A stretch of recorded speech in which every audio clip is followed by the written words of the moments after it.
Atos 16. E eu peço também que vocês deixem aí um dedo numa página de Atos 16 e abram também Filipenses 1. Serão dois textos, um texto base, que é o texto de Atos, e um texto de apoio, que é o texto de Filipenses, que a gente vai entender na própria mensagem o porquê que o texto de Filipenses está aí. Certo? Primeiro vamos ler Atos. Atos 16, a partir do verso 25.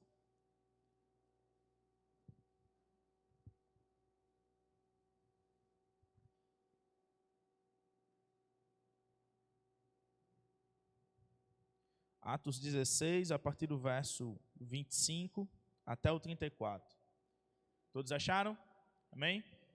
Diz assim: certo dia, indo nós para o lugar de oração,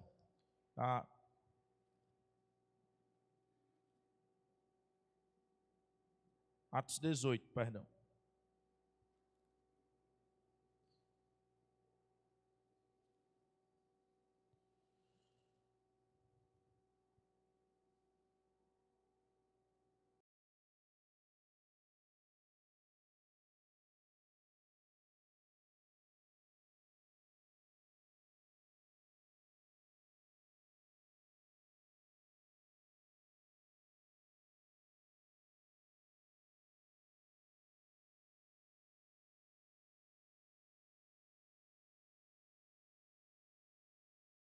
Pois Cláudio havia ordenado que todos os judeus saíssem de Roma.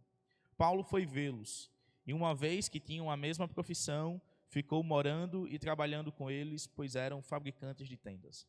Todos os sábados, ele debatia na sinagoga e convencia judeus e gregos. Até aí.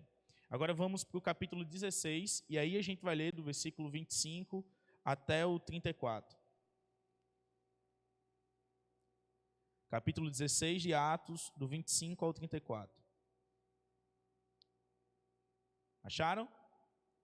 Amém? Diz assim: por volta da meia-noite, Paulo e Silas estavam orando e cantando hinos a Deus. Os outros presos os ouviam.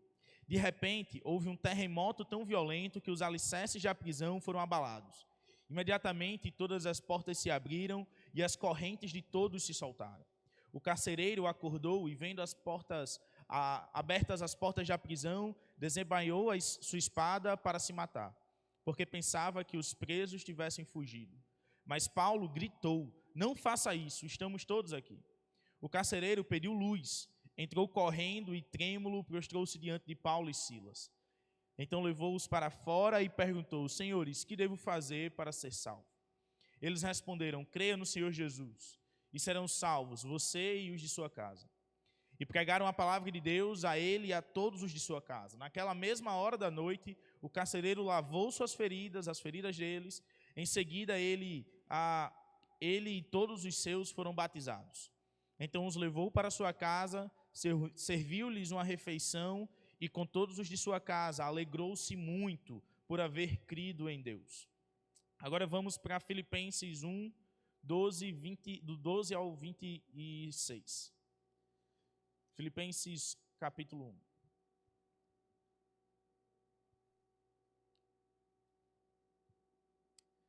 1. 12 ao 26. Acharam? Amém. Então vamos ler. Quero que saibam, irmãos, que aquilo que me aconteceu tem, ao contrário, servido para o progresso do Evangelho. Como resultado, tornou-se evidente a toda a guarda do palácio e a todos os demais que estão na prisão por causa de Cristo. E os irmãos, em sua maioria, motivados no Senhor, pela minha prisão, estão anunciando a palavra com maior determinação e destemor. É verdade que alguns pregam Cristo por inveja e rivalidade, mas outros o fazem de boa vontade. Estes o fazem por amor, sabendo que aqui me encontro para a defesa do Evangelho. Aqueles pregam Cristo por ambição egoísta, sem sinceridade, pensando que me podem causar sofrimento enquanto estou preso. Mas que importa? O importante é que, de qualquer forma, seja por motivos falsos ou verdadeiros, Cristo está sendo pregado e por isso me alegro. De fato, continuarei a alegrar-me, pois sei que o que me aconteceu resultará em minha libertação, graças às orações de vocês e ao auxílio do Espírito de Jesus Cristo. Aguardo ansiosamente e espero que em nada serei envergonhado. Ao contrário, com toda a determinação de sempre, também agora Cristo será engrandecido em meu corpo, quer pela vida, quer pela morte. Porque para mim o viver é Cristo e o morrer é lucro. Caso continue vivendo no corpo, terei fruto do meu trabalho, e já não sei o que escolher. Estou pressionado dos dois lados, desejo partir e estar com Cristo, o que é muito melhor, contudo é mais necessário por causa de vocês que eu permaneça no corpo. Convencido disso, sei que vou permanecer e continuar com todos vocês para o seu progresso e alegria na fé, a fim de que, pela minha presença, outra vez, a exultação de vocês em Cristo Jesus transborde por minha causa. Até aí.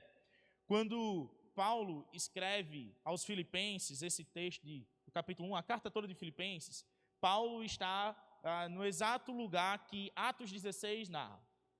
Atos 16 vai narrar um momento onde Paulo e Silas estão presos, estão encarcerados pela pregação do Evangelho. Até aí tudo bem, mas isso não é surpresa para nenhum apóstolo daquela época, tendo em vista que o próprio Cristo garantiu prisões, açoites e perseguição. Então não era surpresa nenhuma. Agora, o que muito nos admira em Paulo, ao escrever aos Filipenses, é que nós conhecemos Filipenses como a carta da alegria. Paulo, diversas vezes em Filipenses, vai falar para o povo se alegrar. A igreja de Filipos deveria ser uma igreja alegre. Até aí tudo bem, beleza. Agora, que alegria é essa, que pessoa é essa que pede para a igreja se alegrar enquanto ele mesmo está preso? Que alegria é essa que transborda de Paulo e alcança a igreja de Filipos em um momento de aprisionamento? Em um momento onde seus pés e suas mãos estão acorrentadas. Que alegria é essa que transborda de alguém que está nessa condição nesse momento? E que alegria é essa que no capítulo 16 de Atos é narrado como sendo Paulo e Silas estavam presos e cantavam hinos e faziam orações a Deus? Que alegria é essa que no momento de aprisionamento orações são feitas e hinos de louvores são cantados? Que alegria é essa que surge de um momento de aflição? E que alegria é essa que transborda de um coração que está passando por perseguição? Que alegria é essa? De onde é que vem essa alegria? Aonde é que está a fonte dessa alegria que surge em momentos de adversidade? E aí eu não sei você, não sei se os seus lábios, o seu coração, a sua mente podem se alegrar no momento de aflição. Não sei se em um momento de dificuldade ou de provação, ou até mesmo um momento de adversidade financeira, onde o dinheiro já esteja mais escasso e as contas estejam aumentando, não sei se nesse momento você consegue se alegrar. Eu também não sei. Agora, o que eu sei é que o texto bíblico, que sem mescla de erro, é a revelação da palavra do próprio Deus a nós, diz que em um momento onde Paulo e Silas, presos, encarcerados, não somente estavam alegres, como oravam e cantavam a Deus, adoravam o seu nome. E não somente isso, ele escreve uma carta, nesse momento de aflição, pedindo para o povo se alegrar. Que alegria é essa que surge em momentos de aflição? Como é que pode? Como é que pode alguém que em sua carta diz: agora eu já não sei o que é que me espera, não sei se morte ou se vida. Mas de uma coisa eu estou certo, eu estou pressionado dos dois lados. Se morrer é lucro. Se viver é Cristo. E aí eu já não sei mais o que é melhor, se é morrer e ir para onde Cristo está, ou se é continuar aqui e viver com vocês para o aperfeiçoamento dos santos.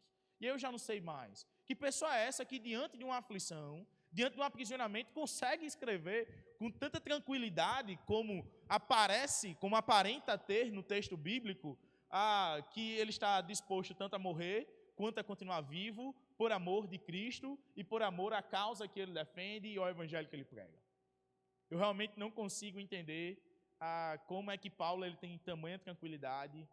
Quer dizer, até conseguimos, sabemos que o Espírito Santo estava com ele. Mas olhando pelos olhos humanos, pela força tão somente humana e pela expectativa tão somente humana, eu duvido muito que do nosso coração iria ser preenchido por esperança, fé e certeza de algo no momento de desespero. A verdade é que essa alegria que Paulo transmite e que Paulo fala para os irmãos de Filipos ter, essa alegria só é possível quando Cristo Jesus já se revelou Salvador de sua vida. Se não for por isso, essa alegria não consegue ser tão contagiante. E se não tiver já existido, se já não tiver tido esse momento de encontro verdadeiro com Cristo Jesus, a alegria que Paulo diz ter e aparenta ter e que ele pede para que o povo tenha, essa alegria não vai fazer um pingo de sentido para você. Enquanto você não tiver tido um encontro verdadeiro com Cristo Jesus, a alegria que Paulo descreve ter e que ele pede para que os irmãos tenham, essa alegria não vai fazer sentido se você já não tiver tido um encontro com Cristo Jesus. A causa de nossa alegria, esperança e a motivação de nossa fé e existência. Agora vamos continuar lendo o texto de Atos 16. E por que foi que eu falei o capítulo 18 e citei lá Áquila e Priscila? Vocês puderam perceber 3 momentos onde uma família estava sendo citada. A família do carcereiro, a família de Áquila e Priscila e a família da igreja, a própria igreja de Filipos. Vocês viram 3 momentos onde uma família foi citada e não somente isso, onde a alegria foi compartilhada. A alegria da salvação da família do carcereiro, a alegria por continuar sofrendo pelo nome de Cristo e por saber que o evangelho tem sido anunciado e tem se expandido à igreja de Filipos, à família da igreja de Filipos, e a alegria de ter tido um encontro com um casal que o hospedou e trabalhou junto com ele, que foi Áquila e Priscila. Nós podemos ver, então, que a família, sim, é um lugar de alegria, diferentemente de qualquer concepção, de qualquer família que enfrente problemas. Como assim ser alegre diante do problema? Como assim ser alegre em um momento de aflição? E como assim promover a alegria e a esperança no coração quando a minha família está passando por um caos, seja ele de qualquer natureza que for? Como então conseguir essa alegria? Como então teremos a expectativa e a certeza, a segurança que Paulo tinha? Vamos ler o capítulo 16 de Atos agora, versos 25 e 26. Diz assim: Por volta da meia-noite, Paulo e Silas estavam orando e cantando hinos a Deus. Os outros presos os ouviam. E aí, se a gente vai ler o capítulo 1 de Filipenses, Paulo fala que por causa de sua prisão, todos os encarcerados agora, toda a guarda real tinha acesso e já ouviu o evangelho de Deus. Então nós já começamos a perceber que Paulo fez, até mesmo do próprio cárcere, um ambiente de pregação do evangelho. E a gente começa a perceber como Paulo, mesmo diante da aflição do encarceramento, conseguia promover naquele lugar um lugar de adoração e de alegria por Cristo Jesus e pelo evangelho de Cristo Jesus. Então a gente já consegue perceber mais um ponto. O ponto de que, onde quer que estejamos, em qualquer situação que for, a alegria pode ser promovida. Agora, não uma alegria qualquer. Não vai ser uma alegria meramente humana, mas sim uma alegria divina. A alegria do próprio Cristo que se revela Salvador e do próprio Cristo que promove o consolo do coração desesperado e transforma esse coração em um coração alegre e esperançoso. Então a gente já consegue ver que a alegria promovida pelo Evangelho não é uma alegria qualquer. É uma alegria que ultrapassa as barreiras do local e consegue ser de fato alegre e eterna em qualquer lugar que esteja. Até mesmo em cárceres, em perseguições, até mesmo em dificuldades, até mesmo em adversidades financeiras, ou seja, qualquer outra adversidade. A gente consegue ver como com Cristo a alegria sim é contínua, é eterna, boa, perfeita, agradável e é uma alegria transbordante. Porque a alegria de Paulo no cárcere não era somente dele. O texto narra pelo menos 2, Paulo e Silas. E o texto narra que os 2 cantavam e os 2 oravam. O texto fala tudo de maneira coletiva. Paulo e Silas, na prisão, cantavam e oravam. E nós vemos Paulo escrevendo a carta aos Filipenses, dizendo que todo aquele lugar já conhecia do Evangelho. Então nós vemos a alegria do Senhor Jesus Cristo quebrando as barreiras do local. Não é apenas um local onde promove a alegria, mas sim Cristo Jesus e a pregação do Evangelho que promove a alegria, seja em qualquer lugar que for. Se vocês pesquisarem na internet e procurarem por uma agência missionária chamada Portas Abertas, vocês vão ver que elas têm divulgado muito nos últimos dias como está a situação de missionários e a realidade de viúvas de cristãos que foram mortos por causa da perseguição na África subsaariana. Vocês vão ver como essas mulheres elas não parecem abatidas. Vocês vão ver como elas se alegram e muitas vezes elas falam sorrindo do seu marido falecido. E muitas vezes elas não citam como sendo a morte, mas sim o martírio do meu marido. O que seria então essa alegria de falar sorrindo da morte, do martírio de seu marido, se não for o consolo do próprio Espírito Santo de Deus e se não for a alegria por saber para onde os maridos delas foram quando morreram? O que seria então, senão a ação do próprio Deus em promover no coração das viúvas o consolo necessário para o seu espírito e a alegria necessária por meio da esperança da vida eterna em Cristo Jesus? Vamos para um primeiro ponto agora. A alegria diante da aflição. Onde encontramos alegria na nossa vida? Como podemos ter alegria em momentos de aflição? Eu quero saber se os seus lábios, os nossos lábios, são tão hábeis e tão rápidos para exultar ao Senhor apenas em momento de aflição, ou se eles são hábeis somente para exultar ao Senhor em momento de bonança. Eu quero saber se os nossos lábios têm a mesma rapidez para dizer obrigado, Senhor, louvado seja o teu nome por tudo que eu tenho enfrentado, pelas provações, pelas dificuldades, ou se eles são rápidos somente para dizer, Senhor, eu peço por isso, Senhor, me dê isso, Senhor, eu quero aquilo, Senhor, faça isso, como se Deus fosse alguém que a gente mandasse assim, né? Como se fosse um cachorro que a gente brinca, vai pegar a bolinha, e joga a bolinha lá na baixa da égua, o cachorro vai correndo, pega e traz, bobalhão, um cachorro brincalhão. E a gente fala para o Senhor, os nossos lábios são rápidos para fazer isso. Não sei se vocês já perceberam isso. Percebam quantas vezes em nossa oração tem mais eu quero, faça, eu peço, do que eu agradeço, Senhor.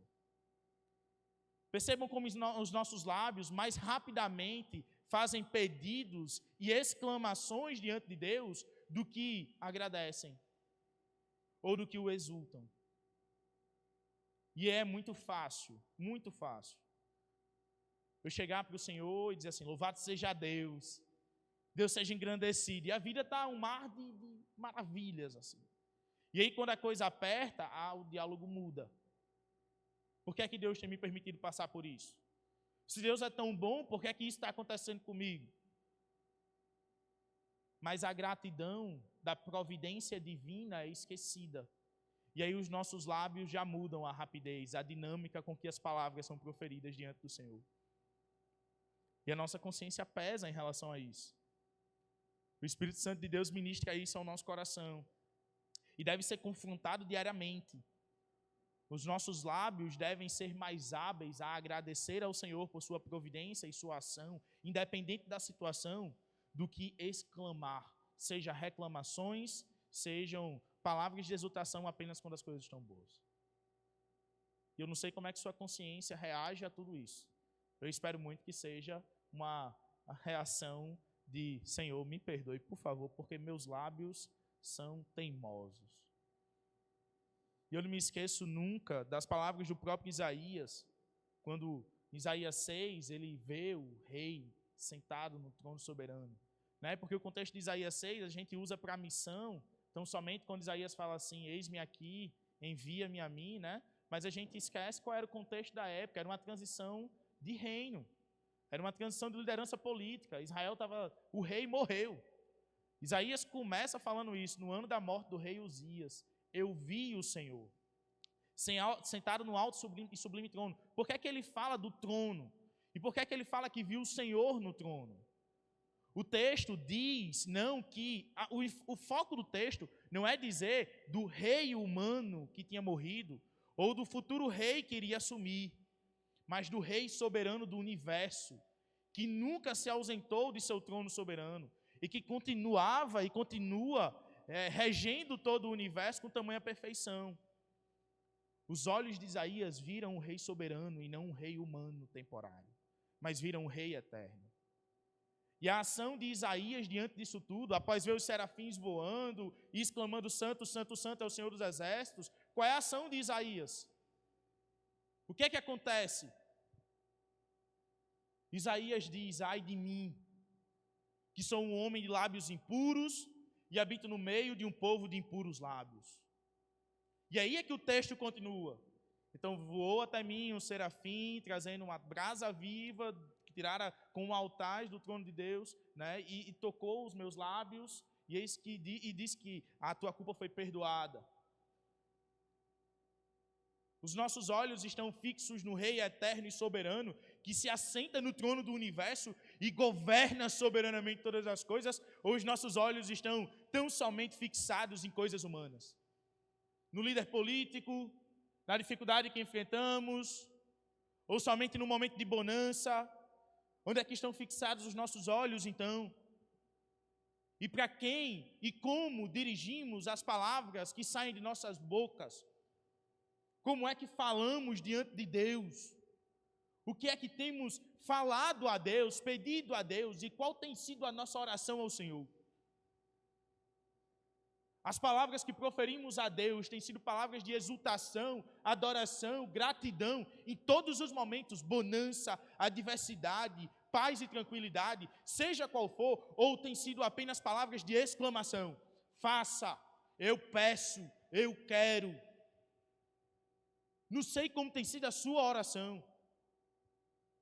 Eu sei que a minha, muitas vezes, e falo como homem pecador, muitas vezes, são orações que não contêm verdade. Quantas vezes eu já não orei dizendo: Senhor, faça tal coisa, Senhor, eu peço tal coisa, mas eu nunca orei agradecendo quando a oração foi atendida. E depois a consciência pesa. O Espírito Santo pesa sobre nossa consciência o julgamento do dizer: isso está errado. Quantas vezes o Espírito Santo de Deus já não pesou sobre a sua consciência a falta de gratidão que há em seus lábios e em seu coração?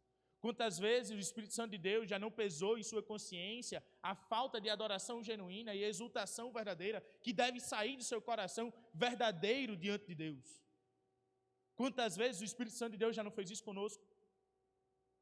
Quantas vezes o Espírito Santo de Deus já não nos exortou a voltar para o Senhor pedindo perdão pelo esquecimento que tivemos e pelos erros que praticamos? Paulo e Silas adoravam a Deus e oravam a Deus em um momento de aflição. Quantos de vocês já oraram e adoraram a Deus quando estavam com as suas mãos e os seus pés acorrentados? Me digam. Quantas vezes nós fomos acorrentados e ainda assim adoramos? Somos livres. Não temos uma perseguição severa no nosso país como tem em diversos outros. O governo não proíbe a nossa prática religiosa. E quantas vezes, com toda a liberdade que temos, nós não adoramos, exultamos e agradecemos ao Senhor pelas bênçãos que Ele nos tem concedido. Diferente de tantos outros irmãos. Durante o congresso de Lausanne, agora, Lausanne 4, tiveram alguns irmãos palestinos que eles foram notificados pelo governo que quando retornassem seriam presos. O que foi que eles fizeram? Vocês acham que eles pediram exílio político, alguma coisa do tipo, auxílio político em algum outro país? Vocês acham que eles falaram com algum pastor que estava no congresso dizendo assim: pastor, se eu voltar eu vou ser preso, talvez morto. Eu não quero voltar para lá não. Vocês acham que eles fizeram isso? Não, publicamente no congresso de Lausanne, diversos de pastores e missionários, diferentes de pastores e missionários do mundo inteiro, eles falaram assim: não, a gente vai voltar para a Palestina. Talvez a gente vai ser morto, não sei se todo mundo, mas possivelmente alguém vai ser morto. Que é para dar exemplo à população de não seguir a mesma religião que a gente. Mas enquanto isso está acontecendo, a gente vai voltar, vai ser preso, talvez morto, mas a gente vai fazer isso porque os nossos irmãos, que professam a mesma fé que a gente, precisam de um exemplo de alguém que teve uma fé sincera no Senhor. Quantos de nós aqui, e eu me incluo no meio, tem a mesma sinceridade e a mesma certeza de dizer: rapaz, se eu morrer, que seja, mas se for por Cristo, vale a pena? Quantos de nós aqui? Quantos de nós aqui estamos dispostos quantos de nós estão dispostos a entregar a vida pela causa do Evangelho? Não sei. Mas eu sei que nossos lábios nem sempre conseguem exultar e orar ao Senhor pela beleza do ser de Deus, como Paulo e Silas fizeram no momento de aprisionamento. Como orar em momentos de severo abatimento? Como orar em momentos de luto? Como é que nós oramos em momentos onde estamos passando por uma dificuldade financeira? Como é que nós oramos, por exemplo, e como é que nós damos graças a Deus quando estamos em momentos de aprisionamento, seja ele qual for, no sentido de, por exemplo, quantas vezes nós oramos ao Senhor dando graças a Deus pelo momento de adversidade no trabalho, onde eu não posso pedir demissão, porque se eu pedir demissão, eu não vou ter sustento suficiente, mas o meu trabalho é um local extremamente hostil. Eu trabalhei numa escola uma vez, onde o diretor era ateu, e na hora do intervalo ele recebeu um Novo Testamento dos Gideões, na porta da escola. Ele chegou na minha frente, pegou esse Novo Testamento e jogou no lixo. Eu não gostava de estar lá, mas foi o dia que eu trabalhei mais leve no trabalho. Eu peguei o Novo Testamento, sentei na mesa e disse assim: nesse livrinho aqui, dizia que o Senhor faria isso. Sentei e fui ler o Novo Testamento que ele tinha jogado no lixo.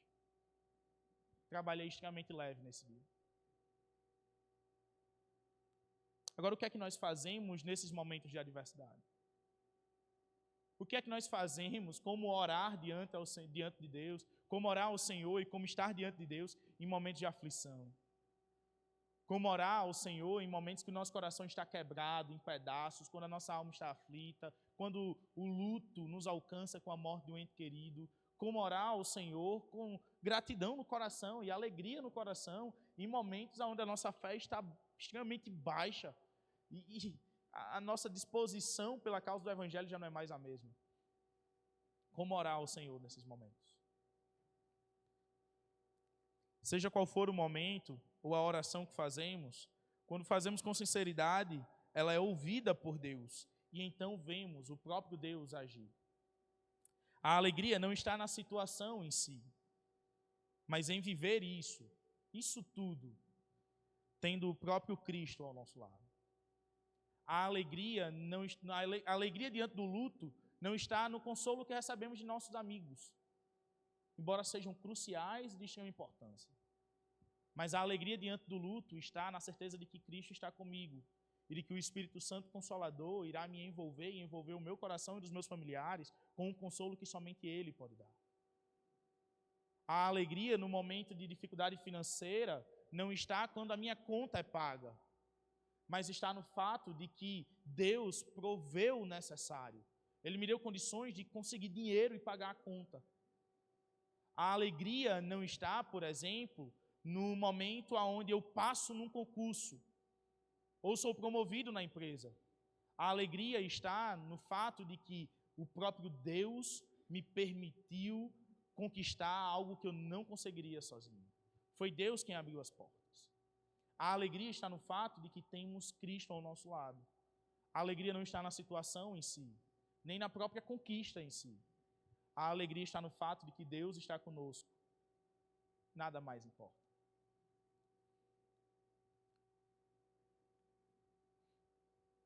E aí a gente vê isso também em Filipenses 1, né?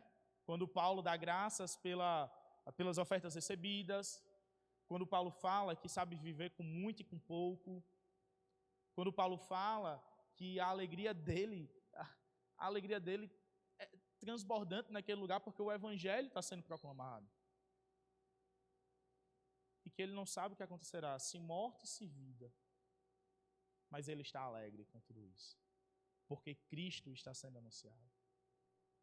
E no final do capítulo 1, a gente vê um momento muito importante, que é o próprio verso 25 e 26, quando ele fala: convencido disso, do capítulo 1 de Filipenses, convencido disso, sei que vou permanecer e continuar com todos vocês, para o seu progresso e alegria na fé, a fim de que, pela minha presença, outra vez a exultação de vocês. Paulo não está falando de mais nada. Paulo está falando que ele se alegra porque, enquanto ele estiver vivo e os irmãos de Filipos estiverem vendo o exemplo de fé deles, a exultação dos irmãos de Filipos, a alegria dos irmãos de Filipos em Cristo Jesus e a adoração dos irmãos a Cristo Jesus será transbordante. Transborde por minha causa. não era exultação por causa do próprio Paulo. Não era uma alegria egocêntrica. Não era uma alegria de si mesmo. Mas era a alegria em Cristo e por Cristo. É por isso que vale a pena suportar tanta coisa quando Cristo está conosco. É por isso que conseguimos, em momentos de adversidade, ter alegria, porque Cristo está conosco. Segundo ponto, versículos 27 e 28 do capítulo 16 de Atos. Diz assim: o carcereiro acordou e, vendo as portas abertas da prisão, desembaiou sua espada para se matar, porque pensava que os presos tivessem fugido. Mas Paulo gritou: não faça isso, estamos todos aqui. E aí nós vemos um segundo tipo de pessoa. Nós vemos Paulo e Silas, adorando e se alegrando, orando a Deus no momento de aflição. E nós vemos o carcereiro. Paulo e Silas, crentes no Senhor Jesus Cristo. Um carcereiro até então que não era convertido. Nós vemos como os dois reagem a um momento de aflição. Enquanto Paulo e Silas se alegravam na aflição, o carcereiro se desesperava. O controle havia saído das mãos do carcereiro. Ele era responsável por abrir e fechar as celas e cuidar para que nenhum preso fugisse. Só que aí tem um terremoto, um tremor, e todas as portas se abrem. O controle saiu de suas mãos. Tudo se apaga, tudo escuro, já era madrugada, o controle saiu de suas mãos. Eis aí o motivo do desespero: a falta do domínio sobre as circunstâncias. Nós nos desesperamos quando nós não sabemos mais o que fazer, ou quando não vemos saída, ou quando não temos esperança, ou quando achamos que não vamos conseguir. Quando o domínio não está conosco, aí nós nos desesperamos. Paulo e Silas sabiam que não tinham domínio sobre nada. Por isso estavam tão tranquilos e alegres no momento de aflição.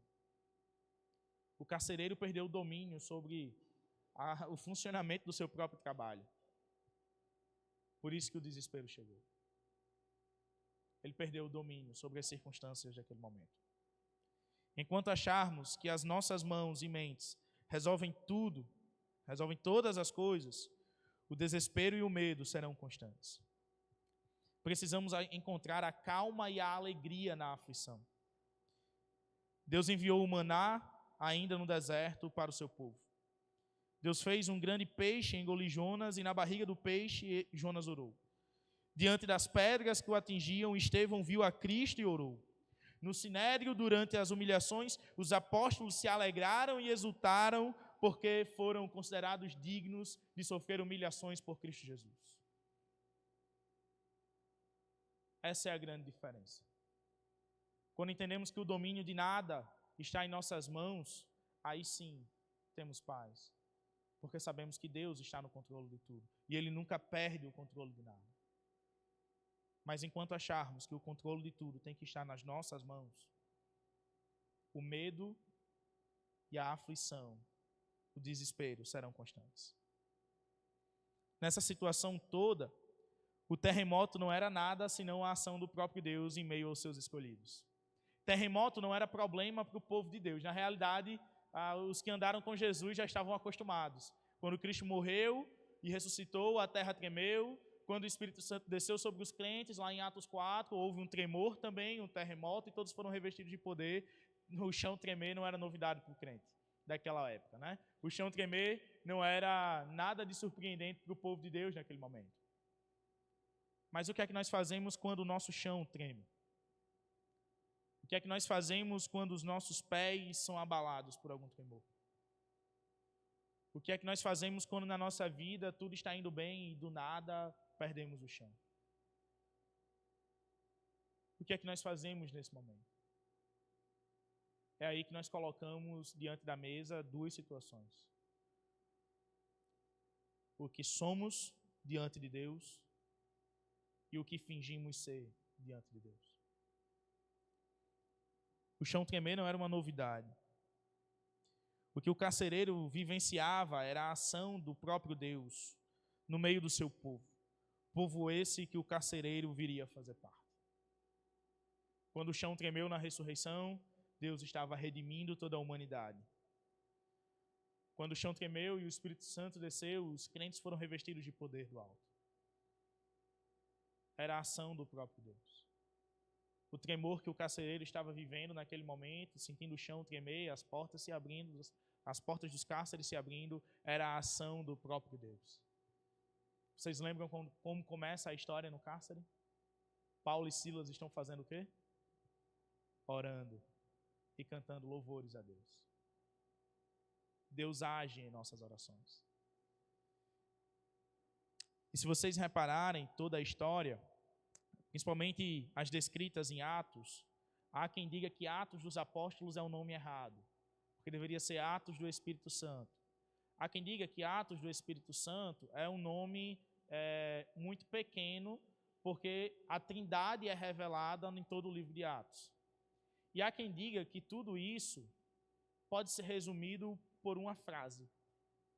O livro de Atos dos Apóstolos são os atos de Deus em se manifestar salvador à vida de homens e mulheres e restaurar pessoas e reconciliar pessoas com Deus. São narrativas de diversas histórias de redenção. São narrativas dos próprios discípulos sendo redimidos. Como assim? Por que foi que os discípulos ficaram em Jerusalém? Por que foi que os discípulos tiveram um encontro com Cristo? O livro de Atos começa desse jeito. Por que é que os discípulos estavam esperando a descida do Espírito Santo? Um outro batismo, sem ser o batismo nas águas? Porque era a ação de Deus em tornar homens frouxos em homens corajosos. Por que é que os discípulos, em Atos 2, eles começam a se dedicar à oração e o ensino dos apóstolos, à sã doutrina? Porque era a ação de Deus em educar o povo na sua Escritura Sagrada, na sua própria palavra. Porque é que Estevão diante do martírio, diante das pedras que o alcançavam, orou a Deus. Ele viu o próprio Cristo nas alturas. Era o próprio Deus revelando àqueles que jogavam as pedras de que Cristo era de fato o Senhor e Cristo tinha vencido a morte e estava dando a garantia daquilo que prometeu. Ele foi preparar lugar e tinha lugar para Estevão. Porque por exemplo, que diante do sinédrio, os discípulos se alegraram por sofrer humilhações. Porque era o próprio Deus promovendo no coração desses homens a alegria de ser participante de uma obra que era maior do que suas próprias vidas. Redimindo a consciência desses homens. É a ação do próprio Deus em redimir pecadores e chamar esses pecadores para perto de si. O tremor que esse carcereiro estava sentindo nada mais era do que a ação do próprio Deus em alcançá-lo. Se não fosse o tremor naquele momento, se não fosse a escuridão quando as luzes se apagaram, se não fosse o som das portas se abrindo, esse carcereiro nunca, talvez, tivesse chegado diante de Pedro, diante de Paulo e dito assim: o que é que eu faço para ser salvo? Se não são os tremores de nossa vida e as aflições que enfrentamos, talvez nós nunca tivéssemos chegado diante de Deus e dito: Senhor, o que é que eu faço?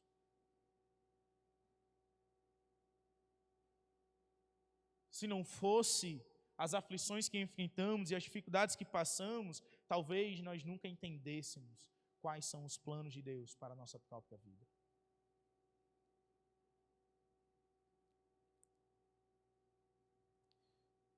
O que enxergamos primeiro quando o chão que está sob nossos pés treme?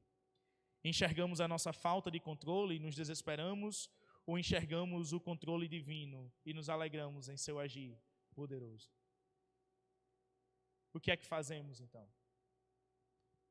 Nos desesperamos porque o controle não está em nossas mãos. Logo, não somos nós que vamos operar todos os milagres. Nós nos desesperamos por causa disso, ou nós nos alegramos e exultamos ao Senhor porque diante da aflição Deus não perdeu o controle e no momento certo Deus irá agir? O que fazemos então? Qual é a palavra que sai dos nossos lábios? Teve uma vez que, agora casado, Graças a Deus, Deus nunca nos deixou faltar nada. Mas teve uma semana que a gente não comprou mistura. E aí, no final de semana, a gente foi visitar um casal daqui da igreja, foi na família, visitou a casa. E quando a gente voltou com um bocado de uma vasilha com peixe e polvo. Eu nunca tinha comido polvo. Eu passei o final de semana comendo polvo, chegou na segunda-feira, estava com saudade, né? Estava quase voltando, pedindo um pouco mais. Deus age, Deus supre. Quantos de nós aqui já não tem histórias de momentos onde estávamos necessitados de algo e Deus supriu? Quantos? Quantos de nós aqui já não passaram por aflição, sentiram o chão tremer e quando achavam que as coisas tinham saído de controle, Deus mais uma vez se mostra salvador e redime todas as circunstâncias e revela ser um Deus provedor? Quantas vezes nós já não vivenciamos isso? O que foi que saiu de nossos lábios nesses momentos? A exultação, a adoração e a gratidão? Ou precisaremos passar por outro abalo para chegar diante do Senhor e dizer: Senhor, o que eu farei? Senhor, me perdoe. Versos 29 e 34. Ao 34, diz assim: O carcereiro pediu luz, entrou correndo e trêmulo, prostrou-se diante de Paulo e Silas, então levou-os para fora e perguntou: Senhores, o que devo fazer para ser salvo? Eles responderam: Creia no Senhor Jesus e serão salvos você e os de sua casa. E pregaram a palavra de Deus a ele e a todos os de sua casa. Naquela mesma hora da noite, o carcereiro lavou as feridas deles. Em seguida, ele e todos os seus foram batizados. Então os levou para sua casa, serviu-lhes uma refeição e com todos os de sua casa alegrou-se muito por haver crido em Deus. Eu imagino muito essa cena de batismo. E meus irmãos, como deve ter sido bela. Como deve ter sido uma cena linda, uma família inteira professando publicamente a fé em Cristo Jesus, após a pregação do Evangelho de Deus. Agora, o mais belo disso tudo não é somente isso. O mais belo do texto não é somente a libertação, de Paulo e Silas do cárcere. Não é somente a ação de Deus em libertá-los da prisão. Não é somente a ação de Deus em salvar o carcereiro. Mas é a ação de Deus em salvar toda a família desse homem. Deus não alcançou apenas ele. Deus alcançou toda a sua família e a sua casa. Agora imaginem a seguinte situação. Se no momento de tremor, o carcereiro, se não fosse o tremor promovido por Deus, se fosse um terremoto mesmo qualquer, se o carcereiro tivesse visto toda a situação ao redor, o desespero tivesse lhe consumido e a ação em se matar tivesse se concretizado, como estaria o coração dessa família? De sua esposa e de seus filhos? Como o sustento chegaria até sua casa? Porque o sustento via pelo carcereiro, Era o homem. De onde viria o sustento, então? O que aconteceria com os seus filhos que cresceriam sem pai? O que aconteceria com a sua esposa que perderia o marido? Certamente não seria uma vida alegre. Contudo, o que o texto nos diz que aconteceu após a salvação dele e de toda a sua casa é de que, com todos os de sua casa, alegrou-se muito por haver crido em Deus. O carcereiro se alegrou por ver que toda a sua família havia sido salva. A alegria reinou naquela casa. Aquele lar foi preenchido pela alegria que Cristo Jesus produz. Não é uma alegria pequena nem temporária, mas uma alegria eterna. O carcereiro encontrou esperança na aflição. Isso só aconteceu porque ele encontrou a Cristo. Mais uma vez, a alegria e a esperança só existiu porque Cristo se fez presente. Não apenas o carcereiro foi alcançado e teve a sua alegria renovada, toda a sua família se alegrou pela salvação. Essa mesma família, sem Cristo, teria experimentado o suicídio do carcereiro, a tristeza profunda e o desespero, mas em Cristo experimentaram a alegria eterna.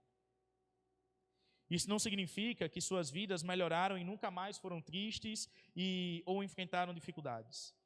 Não irei enganar vocês com a falsa ideia de que os salvos não passam por aflição ou dificuldades. O que eu quero dizer a vocês é de que eu não posso omitir a verdade de que nesses momentos de aflição e adversidade, os salvos não estão sozinhos. Cristo está com eles. E isso é tudo o que importa. Isso é o que é necessário. Não é o dinheiro para pagar a conta, e sim a certeza de que Cristo irá prover o dinheiro necessário.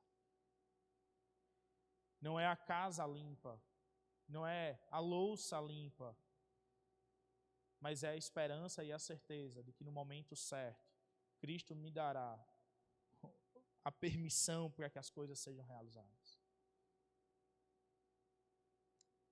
Não é o tapinha nas costas e o abraço no momento de luto de um amigo, mas é o consolo do próprio Deus, a ação do próprio Deus em me consolar por meio dos meus amigos. Não se trata apenas de um presente dado por um irmão, um amigo, mas se trata do próprio Deus abençoando a minha vida por meio do presente do irmão. Eu e Sara, nós vivemos isso aqui. Vocês nos presentearam em nosso chá de casamento, nosso chá de casamento, chá de panela, tanto chá. Deus nos abençoou por meio de vocês.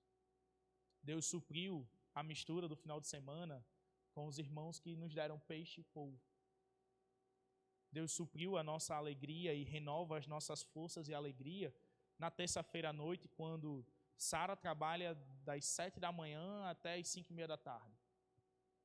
E às 7:30 da noite ela ainda tem o PGM com a gente. Eu trabalho pela manhã e trabalho à tarde. E na terça-feira à noite é o momento onde temos nossas forças renovadas por Deus, momento de pequeno grupo. Não importa o momento. A alegria não está na situação em si. A alegria não está no momento. É por isso que encontramos alegria na aflição. É por isso que encontramos esperança no momento de dificuldade. É por isso que encontramos expectativa de algo melhor, né, de que as coisas vão mudar no momento quando tudo está dando errado. É porque não é o momento, nem as pessoas e nem as coisas. É o próprio Cristo. A alegria vem dele. Se nossas famílias estão abatidas, vamos esperar para que Cristo renove a alegria. Mas que renove a alegria nele. E então teremos força o suficiente para enfrentar a dificuldade, para enfrentar a crise financeira, para enfrentar a rebeldia de nossos filhos, que muitas vezes acontece, para enfrentar as adversidades da vida, a labuta do trabalho. Não está na situação, nas coisas e nas pessoas. Está no próprio Cristo, que é o provedor e o restaurador de tudo. O que promove salvação e o que continua promovendo a alegria da salvação nele. E aqueles que foram salvos podem ter a certeza. Uma vez salvo, salvo para sempre. E em todos os momentos, sejam eles bons ou ruins, Cristo estará conosco. Isso é o que importa. É em Cristo que encontraremos a alegria. É em Cristo que teremos nossa alegria renovada. Paulo teve sua alegria renovada diante da morte. Estevão se alegrou porque ia se encontrar com Cristo na eternidade. O maná chegou ainda no deserto, na peregrinação. Deus nunca deixou de providenciar o necessário ao seu povo. E Deus nunca abandonou os seus servos. Vamos orar ao Senhor. Senhor Deus, nosso Pai, obrigado por esse momento. Deus, louvamos o Teu nome, porque o Senhor é tão bondoso conosco sem merecermos. Senhor, louvamos ao Senhor, porque no momento de aflição, nos momentos onde a nossa alma está tão abatida, ou nos momentos onde o nosso espírito está tão angustiado, ainda assim o Senhor se revela Salvador, provedor e restaurador. Senhor, muito obrigado, porque nos nossos momentos de adversidades podemos contar com o Senhor. Senhor, muito obrigado, porque nos momentos de aflição podemos ter alegria no Senhor e esperança no Senhor. Ó Deus, muito obrigado, porque apesar de nós, o Senhor está conosco. Senhor, o que pedimos é que a nossa alegria seja renovada. A alegria da salvação seja renovada, a alegria de estar juntos seja renovada. Senhor, o carcereiro viveu isso, ó Deus. Ele se alegrou com a sua casa por ter crido no Senhor Jesus. E ele fez isso num ato extremamente comum, numa refeição à mesa. Senhor, que a nossa louça suja que temos que lavar, desperte em nós a gratidão por ter tido com o que sujar essas louças. Senhor, que a casa bagunçada, a casa um pouco desarrumada, após uma celebração, uma reunião em família ou uma reunião da igreja, nos lembre de que o Senhor promoveu a comunhão dos santos. Senhor, que às vezes, ó Pai, na falta de alimento ou na falta de recurso financeiro, a gente se lembre que a providência não está em nossas mãos, mas está nas mãos do Senhor. E se somos fiéis a Ti, o Senhor é fiel para conosco. Senhor, nós cremos nisso. Pedimos perdão, ó Deus, pelas vezes em que faltou gratidão aos nossos lábios. Pedimos perdão pelas vezes em que o nosso coração se correu para distante de Ti e esqueceu do que o Senhor fez por nós. Pedimos que perdoe os nossos pecados, ó Pai, e cuide de nós. Nos ajude a continuar a caminhada sendo alegres no Senhor Jesus. Senhor, que a cada novo dia possamos cultivar na nossa própria vida e na vida daqueles que estão ao nosso redor a alegria da salvação. Que todos vejam, ó Pai, que mesmo no momento de adversidade, no momento de aflição, ainda há uma alegria e uma esperança em nosso coração, que não se resumem a nenhuma coisa humana ou humanamente criada, mas que se resumem, ó Deus, a crer que Cristo Jesus está conosco, e isso basta. Senhor Deus, ouça a nossa oração. No nome de Cristo Jesus. Amém. Deus abençoe, meus irmãos. Agora teremos um momento de ofertório. Se você nos visita, não sinta-se constrangido. Se Deus tocar o seu coração para contribuir,